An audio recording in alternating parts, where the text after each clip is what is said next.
السلام عليكم، انا رحمة ناجي. النهارده هعمل معاكم وصفتين ألذ من بعض. اول حاجه هعمل معاكم مكرونه الحمراء وازاي تطلع معاكم مفلفله، وكمان هعمل معاكم الشاورما الاقتصاديه بتاعتنا اللذيذه جدا. احتجت كده نص كيلو من الفراخ، قطعتهم شرايح. طبعا دي صدور فراخ، تقدروا تستخدموا وراك برضو مخليه. بعد كده جبت الخضار بتاعي، بصل وطماطم وفلفل حامي وفلفل بارد.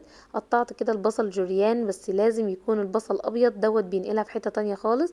ممكن تستخدموا بصل احمر، بس البصل الابيض بيخليها طعمها لذيذ جدا. بعد كده احتجت 3 طماطمات كده يكونوا جامدين، ما يكونوش طراي، عشان خاطر ما ينزلوش ميتهم كتير. قطعتهم برضو جوليان. وبعد كده جبت قرن فلفل حامي وقرن فلفل بارد، قطعتهم صغير زي ما انتم شايفين كده. وتقدروا تحطوا الخضار اللي انتوا حابينه، ممكن تحطوا جزر، فلفل رومي احمر او اصفر او اخضر، اي حاجه انتوا حابينها تقدروا تحطوها في الوصفه دي.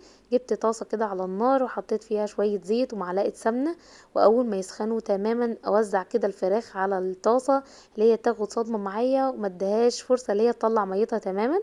بعد كده رشيت رشه ملح، حطيت رشه كمان من الشطه، رشه من البهارات المشكله، حطيت كمان روزميري وزعتر فريش، ودول بينقلوها برضو في حته تانية خالص. حطيت نص معلقه صغيره من الفلفل الاسود، نص معلقه صغيره من بابريكا، معلقه صغيره من بهارات الفراخ، وقلبتهم كويس جدا عشان التوابل كده تندمج مع بعض كده. بعد كده هنزل عليهم بين البصل الجوليان اللي انا قطعتهم معاكم، هقلبهم برضو كويس جدا. واول ما يدبل بقى البصل معايا كده واحس اللي هو دبل سنه، هنزل عليه بقى بمعلقه صغيره من الخل، وهي دي اللي هتنقل الشاورما معانا في حته تانية خالص. انا يبارك لها اختي، هي اللي قالت لي على سر الخل دوت. بعد كده رشيت رشه كده من الكركم، وطبعا ده اختياري عشان اللون بس.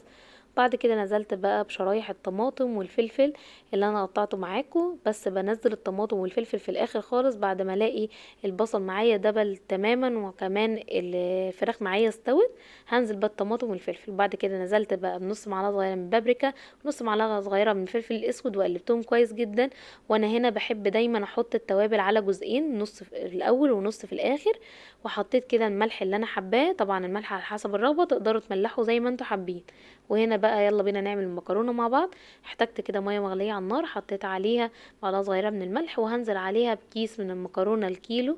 هنا بحب انا مكرونه حواء، بتخلي طعم الاكل جميل قوي، وبتطلع مفلفله معاكم مش معجنه خالص. جبت كده حله على النار عشان اعمل فيها بقى الصلصه بتاعتنا. احتجت كده شويه زيت ومعلقه كبيره من السمنه، نزلت عليها ببصلايه صغيره مقطعاها كده صغير زي ما انتم شايفين كده، وهقلبهم بس لمجرد اللي هو يطلع ريحته، مش عايزه البصل ياخد لون تماما. بعدين هنزل بقى بفصين توم مفرومين ناعم، وهقلبهم برضو كويس جدا لغايه ما برضو ريحه التوم تطلع كده. وهنا طبعا اللي عارفني ومتابعني عارف ان انا بحب احمر المرقه معاهم. نزلت كده بمعلقه صغيره من المرقه الفوريه، ممكن تحطوا مرقه عاديه تماما. وهنا حطيت شفشق ونص من عصير الطماطم، طماطم عاديه جدا مضروبه في الخلاط مع شويه ميه صغيرين، وقلبتهم كويس جدا وسبتهم يتسبكوا. وهنا المكرونه كانت استوت معايا خلاص، شطفتها بميه ساقعه. ورجعت كده للصلصه، كانت اتسبكت معايا شويه صغيرين. حطيت الملح بتاعي، وحطيت معلقه صغيره كده من الفلفل الاسود. انا هنا بملح المكرونه بملح وفلفل اسود فقط لا غير، ما بحطش عليها اي توابل تاني. طبعا معلقه صغيره من المرقه اللي احنا حطيناها في الاول. وهنا كانت اتسبكت معايا خلاص وملحتها. انا هنا بملح الصلصه دايما ازيد من المعتاد، يعني لو انتوا بتحطوا معلقه حطوا معلقه ونص، عشان خاطر الملح يتوغل كده جوه المكرونه، وتبقى المكرونه ذات نفسها مملحه، ما تبقاش عدبه ما فيهاش ملح خالص. وقلبت كده الصلصه مع المكرونه زي ما انتم شايفين كده، واغطي عليها تتدرب مع بعض شويه وكده. بعد ما غطيت عليها واتدربت مع بعض، كانت مفلفله كويس جدا، ما كانتش معجنه خالص. وطبعا ده السر بتاع المكرونه، اللي احنا بنحطه زيت في الصلصه. الزيت هو اللي بيخلي المكرونه ما تطردش النشويات بتاعتها وتلزق في بعض. وهنا الشاورما كانت معايا جاهزه، قدمتهم مع بعض بالطريقه اللذيذه دي، وكانت طعمها في منتهى الجمال. تقدروا تجربوها وتقولي لي رايكم، وان شاء الله اجيلكم فيديوهات تانية جديده، واشوفكم المره الجايه على خير يا رب، وبالف هنا.